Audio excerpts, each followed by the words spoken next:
Studio this morning to delve into that particular issue. And I will start like this, Pastor Rose. It is a topic that is neither here nor there. You know what they say? That today, I as Simba, Elijah, if I went back home and told my wife, if I had one, that hey, I'm going to get a second wife, that there is nowhere she will take me legally. She'll be either forced to stay, live within that particular environment, or go.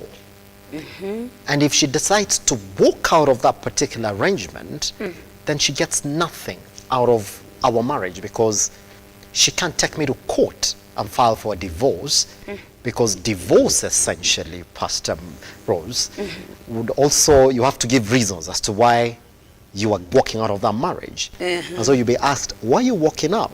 If you say he's got a second wife, then the court would protect me. They will say, well, it is allowed for in law.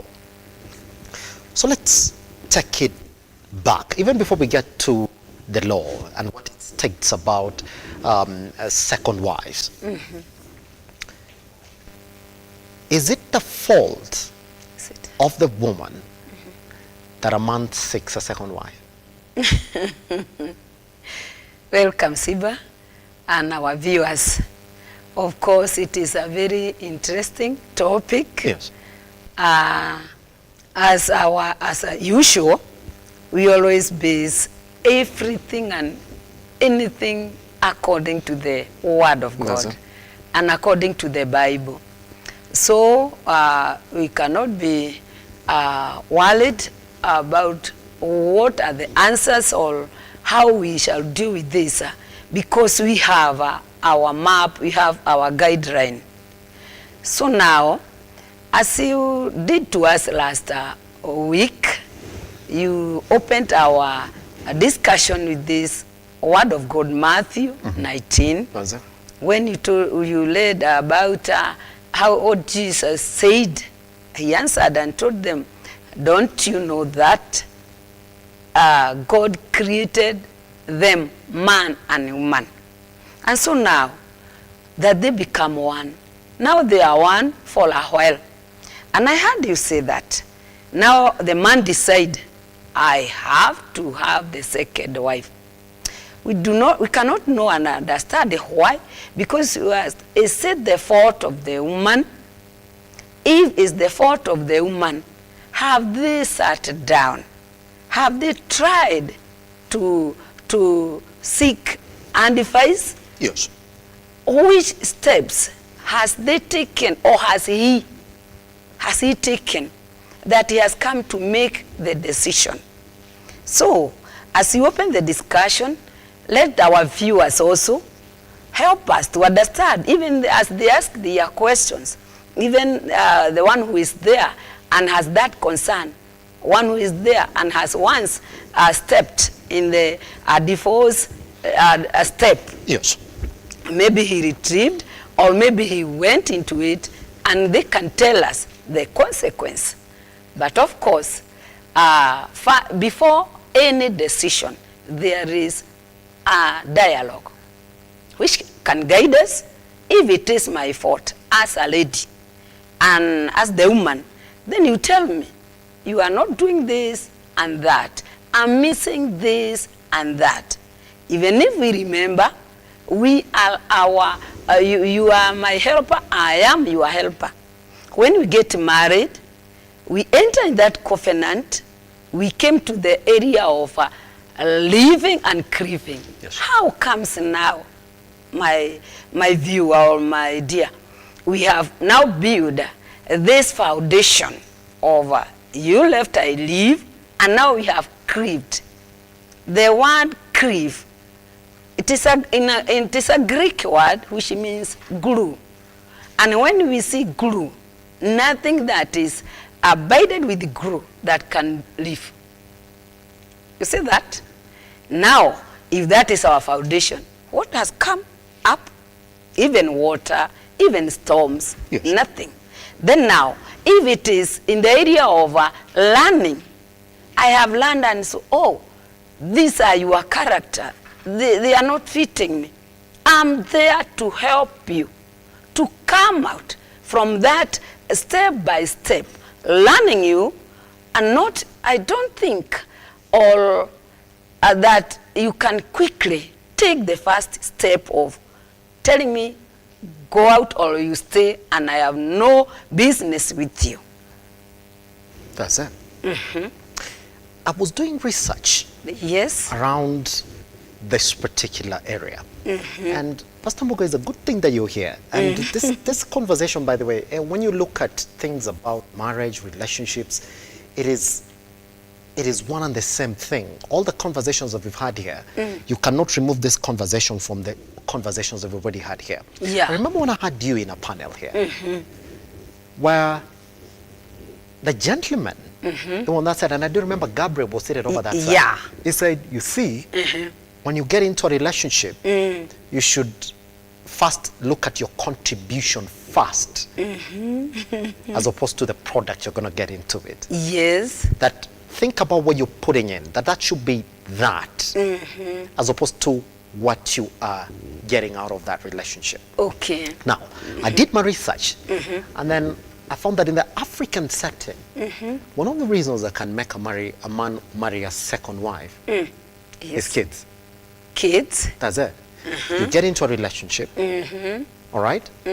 And as time goes by, you realize that maybe my wife or cannot help me get kids, all right? Then a man says, well, I'm going to get a second wife who's going to help me bear children. Pastor Mbogo, what does the Bible say about scenarios like those? Like those. Yes. Of course, we have many examples in the Bible. I thank God for Isaac in the Bible, son of Abraham. Rebecca was barren, of course, and even Rebecca was the one who was feeling bad that she could not give, she could not conceive. And one day she continued asking Isaac and telling him, give me children. And one day Isaac asked her, do I stand in the praise of God? But the Bible records Isaac prayed God for his wife. So you see now, Isaac did not take a step of leaving Rebecca. The step he took first is a step of praying and seeking God, asking God, oh God, because when also I was doing the research of this topic, I could find it that things are two, spiritual and also physical. Yes. Now you see, he sees that in the physical, things are not working. Now what he did, he went to the higher level of spiritual. And when he was seeking God and pleading with God, God answered his prayers. And now, Rebecca conceived. So now, according to the Bible, we can seek God. We see Elkanah, this husband of Hannah. Even Eve, there was Peninnah there. This guy could not release and let Hannah go. He stood with her, even he comforted her all day through. And now Hannah, and the vice versa, she herself seek God. So if things go like that way, and there are families there are many, me I serve in a prayer center, and I meet people there coming to seek God for days and asking God to give them children. So now, first, it cannot be the first decision that you tell your wife, now go, you cannot. Even there is this medics, if things does not work, today, Simba, things are not as the former days. You can now use any method to have a kid with your wife. For you, even if she's unable, you can do in many areas. Only that you maintain this intimacy. So it is not the first. I think that one is not the first thing we can do. Yes. There are many ways we can get kids, and they call us mother and father. Yeah.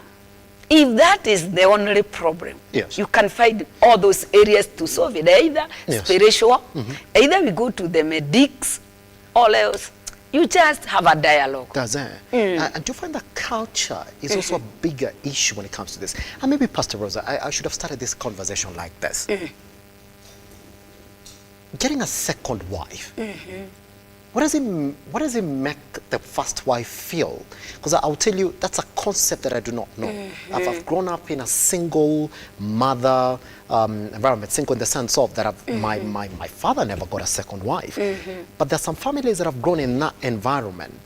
Could you speak to that? Like getting a second wife, there's some people view it just as a cultural issue completely. Yeah. It's allowed, like I started, it's allowed. It's some places, men with 2-3 wives are considered very rich, Of affluent. course. Yeah.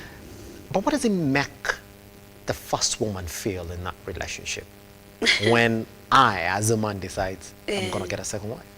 Okay, it is because the first wife was the one whom you first got, your first love. You see that? This, she feels it is a loss. And many ladies end up to depression, doing bad things outside there. Averaging, you see, I had a lady who said that because of that thing only, she ended up in the streets, night, and she could use every man she could get, even steal whatever the guy has. She used, now that thing made her have bitterness that she produced to every guy, every man outside there. She had that great hatred. So why? Because as a first wife, I feel I am the one, I am the next. You see that feeling, even this intimacy of the living and grieving. Grieving is very delicate. When you think to let those things apart, hey, it is a journey. So there they are. They feel so bad, betrayed, lonely, left aside, time wasted. Can you imagine even years? And even her virginity, some give themselves to their husband when they have not even had another relationship. When that feeling of loss, hey, and there are multiple losses all at once. Yeah. I have lost my beloved one. I have lost my intimacy, my love. All I have lost. Hey, to bear, it takes. So you're saying that at the point where you're having a conversation of the second wife, then the first wife is going to feel like I'm losing. I've already lost something out of this relationship. Is that what you're saying? And multiple losses. Multiple losses. I have lost a lot. Yeah. They feel that. Yeah. Also, in God's plan, divorce. We can go in Malachi 2. Malachi 2, of course, I have quoted this in verse 16. Yes. God says, I hate divorce. I hate divorce. So, this decision of losing and putting away your first wife, it is not only a bad decision. It is only a distraction, destroying God's plan. Because even in the scripture in Malachi, he says, hey, I can't even hear your prayers because what you have done, you have betrayed your first life, your first love, your first wife, the wife of your youth. And the wife of your youth, to your information, is honored much by God. Yeah. That's it. Pretty much. So, I want to go back to this particular issue as well. And I know you will tell me whether it's a thing that you normally run into, especially when you're speaking to couples who are facing difficulties in their marriage. Pastor Rose, you'll laugh at it. Yeah. But the sex of the kids that you continue to bear with your wife, I will tell you that there's some women who get into a relationship and they've never gotten a boy. Yeah, yeah. You know? So try out the first time, get a boy, second time, get a boy, up to the fourth time you get a girl. All right? And so it's an African culture where a boy in a family is considered a blessing. Of course. Even, by the way, even some religious people will tell you, oh, so you're so blessed to get a boy. Funny enough, isn't it? Yeah. And you go to families where they tell you, oh, you have 3 boys and 1 girl. Your family is very blessed. Look at it and say, why? So in that cultural aspect, you find that some men, maybe my plan was to get 4 kids, then you realize that with your first wife, 4 of those are girls. So people tend to think, you know, if you get a different wife, you'll get a boy in your family. So you jump into looking for a second wife to give you a boy. A boy. Speak to that. And I don't know. And I'm sorry for not really having that at the back of my fingers. There's a story in the Bible where there's somebody who was seeking a boy, and I had to get a second wife for that. If my mind is not, I'm going to look for that particular story as I tell it to you as we go on. Is that an aspect as to why a man would opt for the second wife? And then if you have somebody who's listening to this morning saying, well, I need boys, and I just don't need girls in my family, what would you say to that? It is good. Of course, many people think that one is a reason. But let me not say, according to me, let us just share and make it wider. One, we understand that in this a man and wife relationship, the one who is concerned of bearing children is the man. Mind you, we learn it in biology. And so now, what comes you tell me, Simba, I give you a boy, and it is you who is fertilizing my eggs, so you missed it. So that one, who is the fault? You see that one, first of all, let us look at it. Outside there, remember, you man outside there, you are the one responsible for fertilizing those eggs. So you are the one to give the boy. Okay, that we have done. We have answered there. Also, in the Bible, they don't mention, men are the ones who are mentioned. So when you hear that a family says they don't have a kid, it is a boy. They were counting in the culture, they were all concerned about boys. I can say in my marriage, I went through that. I have 3 girls. Oh yeah, that follow each other? Yeah, of course. They are there, my 3 girls. And I got the firstborn. I thought I'll get now the second-born, a boy. I got a girl. Isn't it? And then in my culture, the firstborn is a mother-in-law. The second is my mother. To my surprise, the 3rd girl born came a girl, brother to my husband. And I was, wow. The family was, what? And the other brother of my husband now has boys. Now 3, all boys, they are 4. And me, I have girls. And so when we were discussing, we were asking, me, I was feeling, oh, I'm missing. And now she was telling me, no, all boys will come to you. Our vijana wote wanakuja, because if you have a girl, you have a boy. But also I entered in prayers, Simba. I prayed, and within 6 years, I had a boy. And wow. So now I have, even the other lady did not even get a girl. She has boys. But now she has boys, girls are hers. Kila kijana kona msichana ni wake. You see, even she's the one who is benefiting. That's true. And I also have now 4 boys, 4 men in my family. We lose nothing. So it's just it is just a irrational thought. It's just an irrational thought, isn't it? An imagination. We lose nothing. On a higher level, and I'm sorry for taking you back a little bit, on a higher level, then you find that probably you have the inability to bear kids. And I'm going to read for you this story, which I do know that you're quite aware of, and that's the story that I was intimating to. You have to go all the way to Genesis 15, 1 to 5, and then this is actually covered all the way to Genesis 21, 8 to 9. But I will just read this particular one. Yes. Now, Sarai, Abraham's wife, bore him no children. Yeah. She had an Egyptian slave girl whose name was Hagar. Yeah. And Sarai said to Abraham, now listen to this, you see that the Lord has prevented me from bearing children.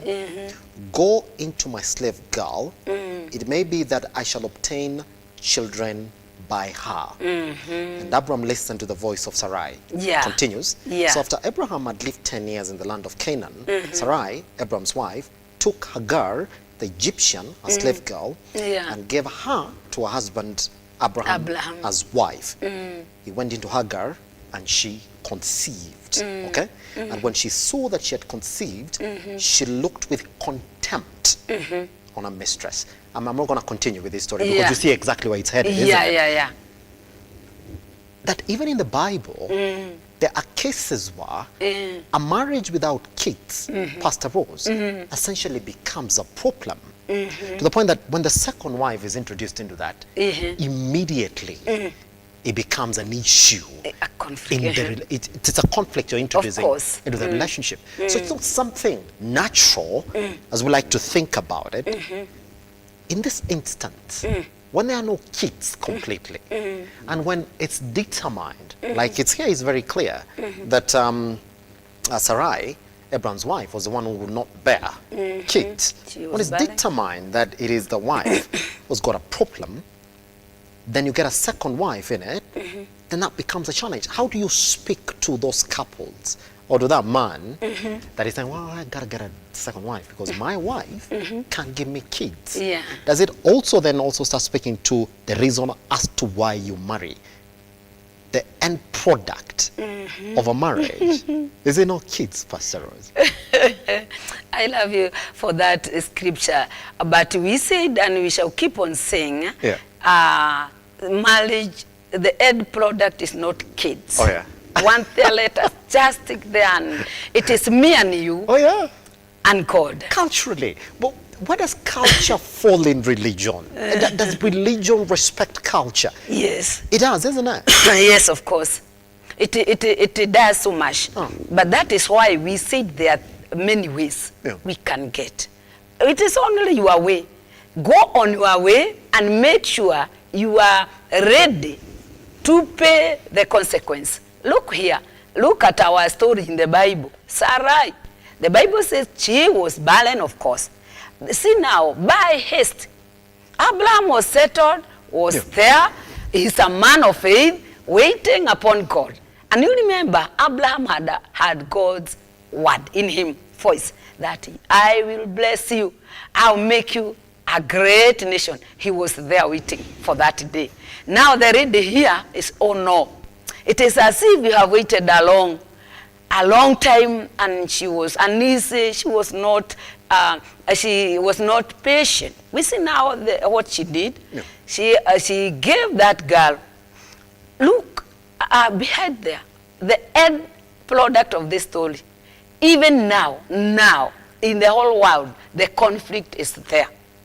Those of Ishmael, those of Isaac. We fight even now. The fight you hear everywhere in the whole world was caused by that. You see, how will we solve this? We will continue reaping and harvesting those quick decision-making of our mother Sarai. But we thank God. Even you can see, when the girl conceived, and she got, even there is there, when she was pregnant, she started saying, now, it is as if I'm the boss. And even she did not obey Sarah again. I remember she ran away. And the angel told her, Samuel, go back and obey your mistress. You are still a servant. Then she went back. See now later, she got Ishmael. What? When Ishmael was 14 years, now Sarai, God visited her. She held her Isaac. She could not bear to see this big boy looking bad to her young boy, and she, the same ready, the same mouth, the same tongue asked Abraham again, this way, get rid of this bondwoman and her child. You see that? That is how it ended. Outside there, you are there. Maybe you are at the step of divorce or bringing another. Maybe you have agreed or whatever. Are you ready to pay the consequence? That is, I post them. That's it. It's a question that we should be thinking about in that direction. And so let's continue then, Pastor Rose, on this particular conversation. Yes. And I want to ask you this question in the most personal way possible. Yes.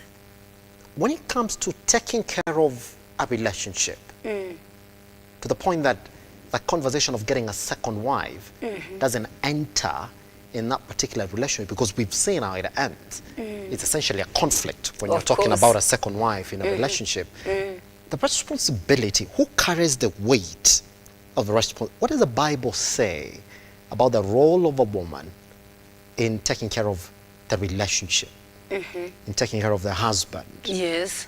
So the husband doesn't start to see what is outside, what they already have. That responsibility, is it heavily put on the woman? Oh, okay. Oh, yes. Yeah. One, we remember that the wife is a helper throughout. So I'm there to help my husband, even emotionally.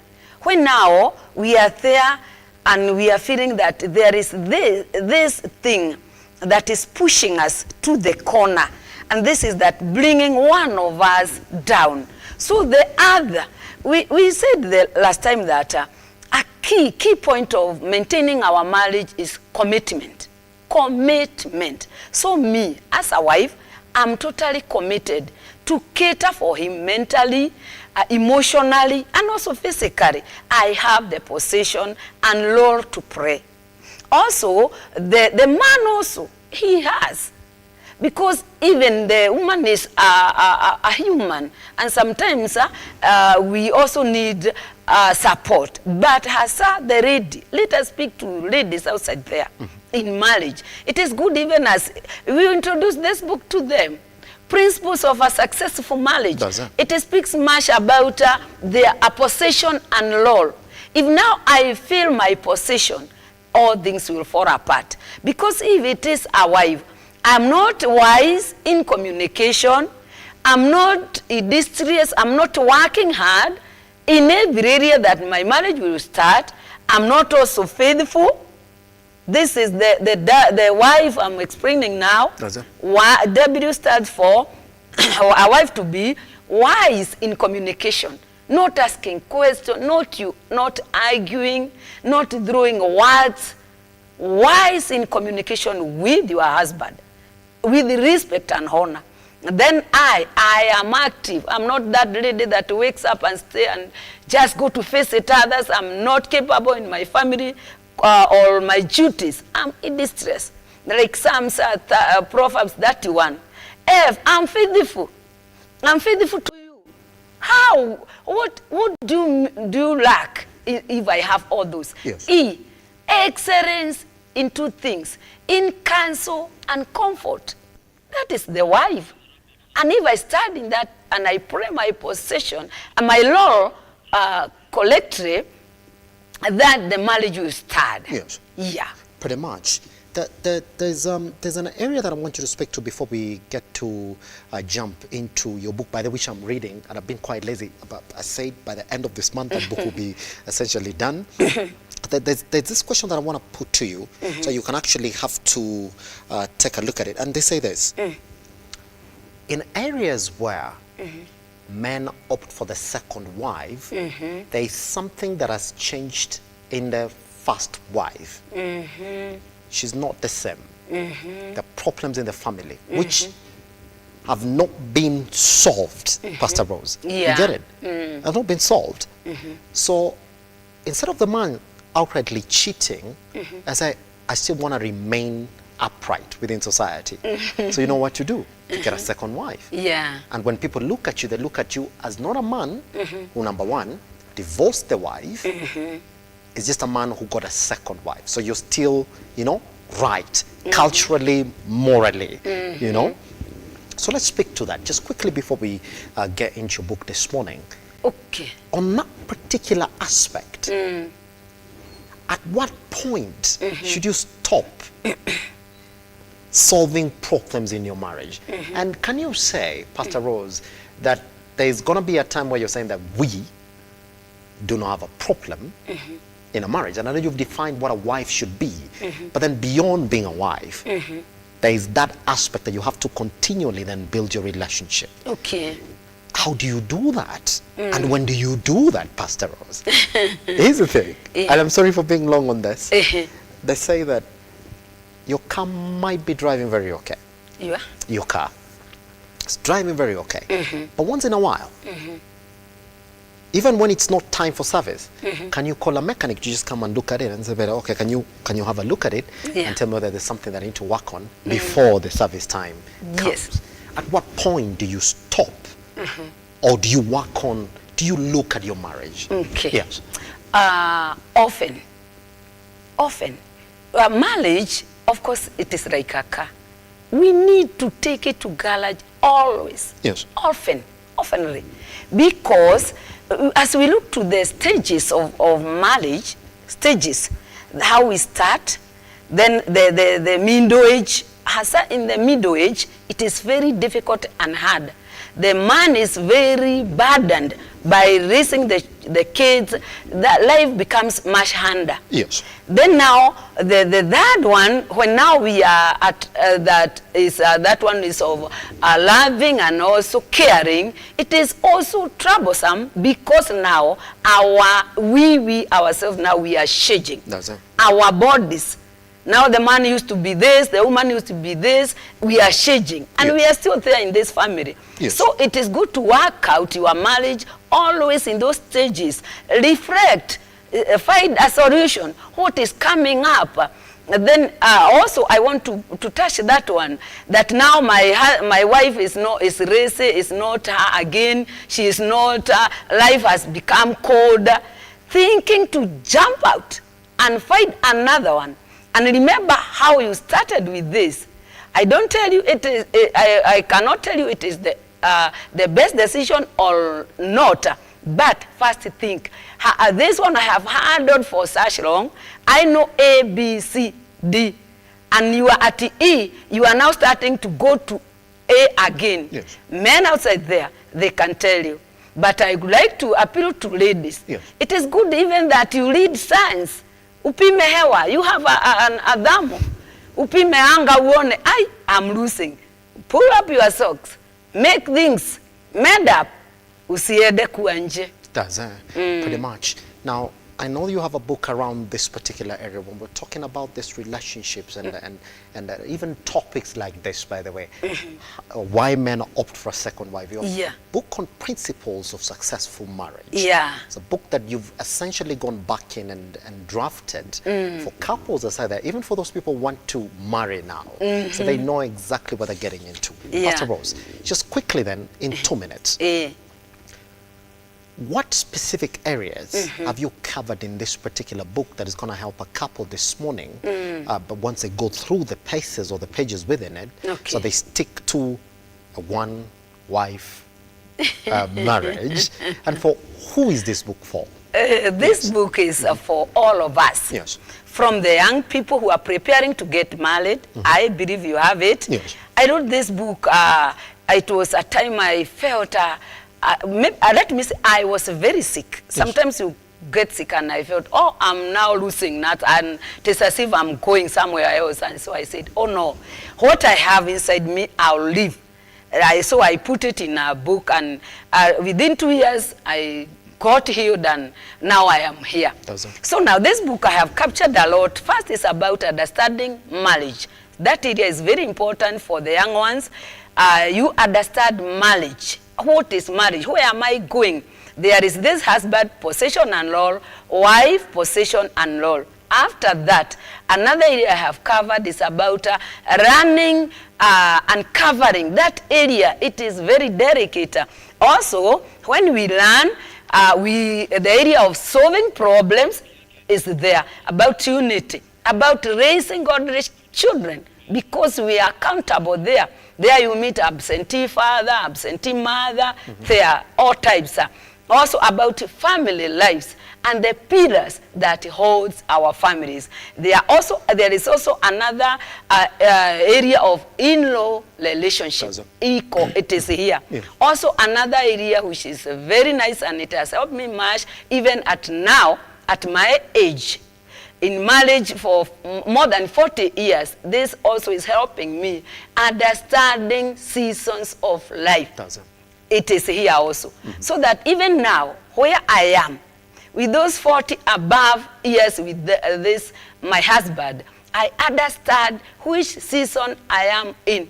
Is the season of menopause or whatever? How do I deal with it? It is a very nice book. Yes. Yeah, it is a must-read book. Yes, pretty much. Just give it to me so that I can hold it on to our camera so that I can ask you the final questions on this. And by the way, this is exactly what she talks about in this book, that marriage is God's idea. It is in the context of marriage that God has purpose to bring religious offspring who can reign and influence the world towards ultimate success. If marriage is neglected, the foundation of society becomes adversely affected, and all the institutions become weak and corrupt. In this book, Rose Wamuyu provides an elaborate exposition of tried and tested principles for marriage and family success. Every marriage that embraces these principles will walk in true victory. That's a preamble that should actually make you look for this particular book. So in case they want to get it, how can they get it? I think through you and me. Your number, they can get it from Lookuptv. And also my number. That's it.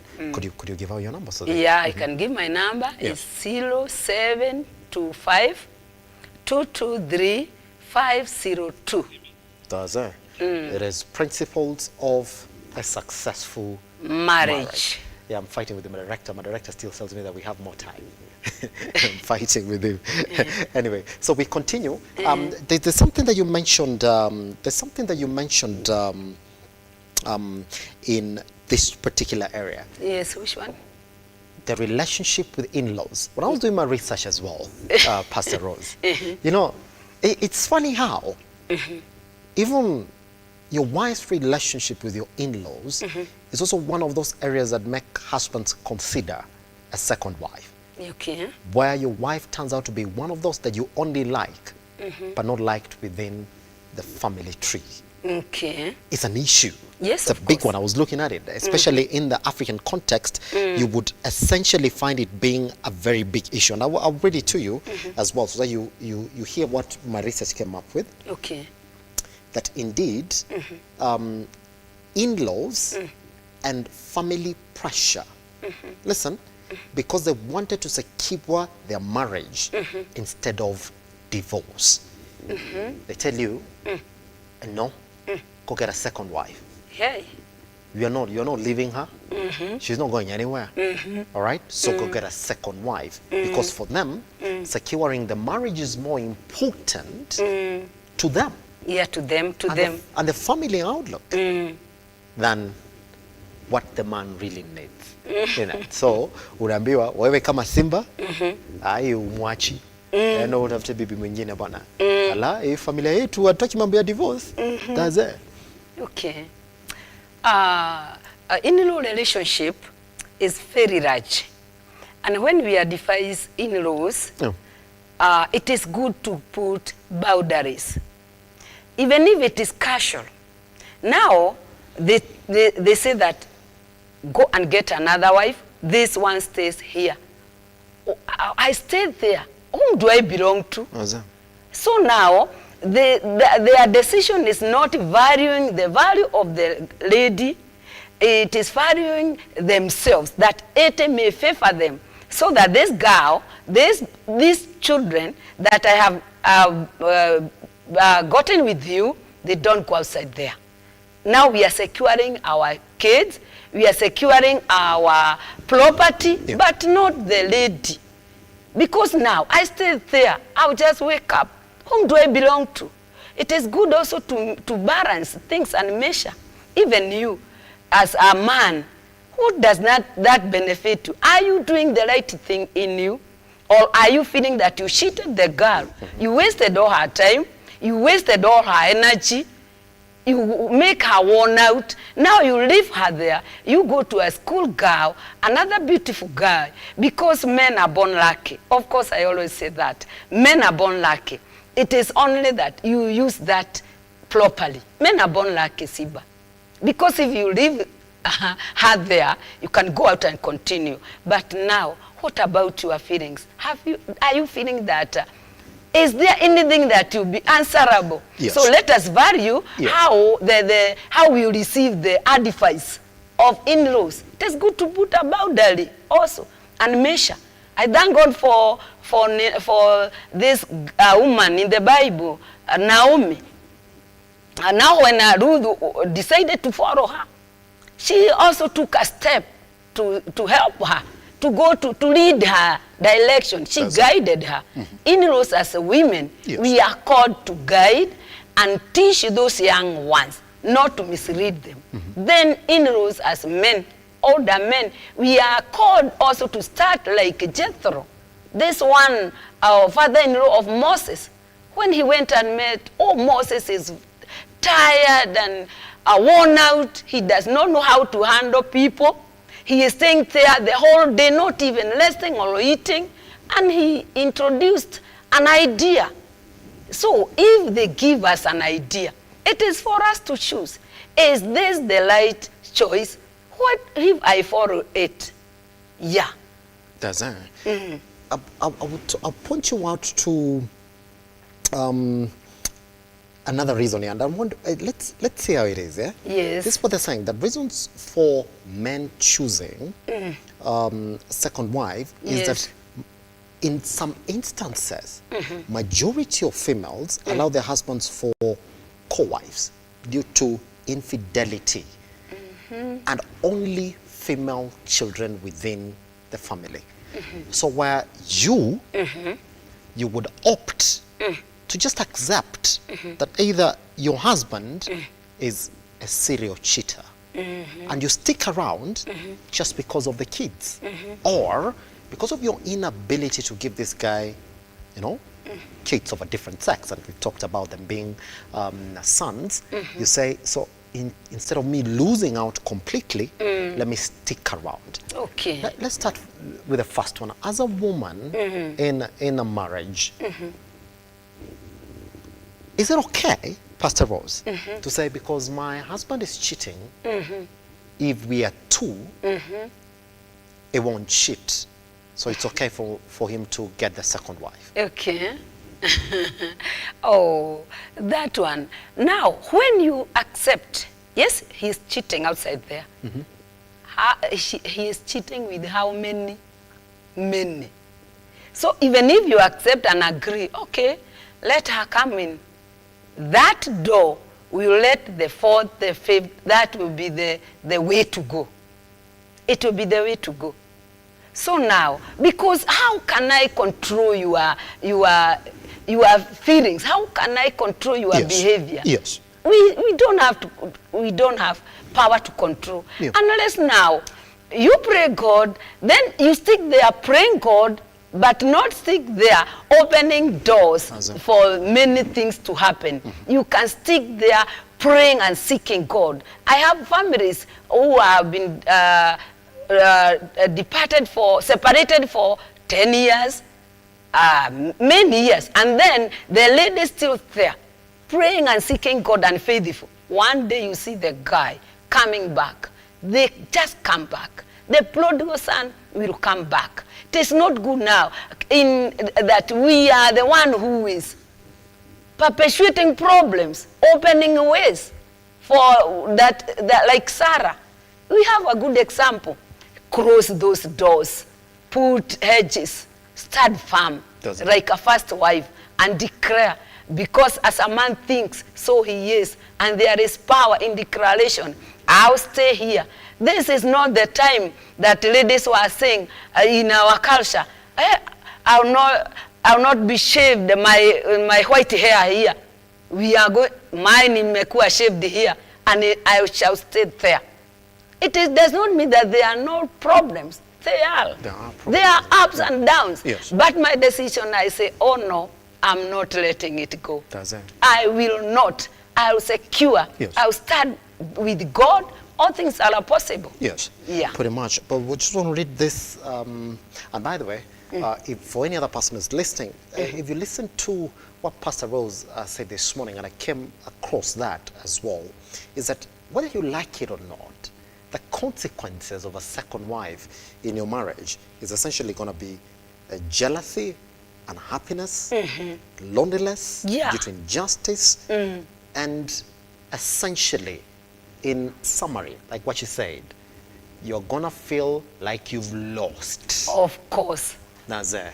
Now, for those people who really want to dig deep into that particular conversation, then you do know what to do. Get this book, Principles of a Successful Marriage, by Pastor Rose Bogoa.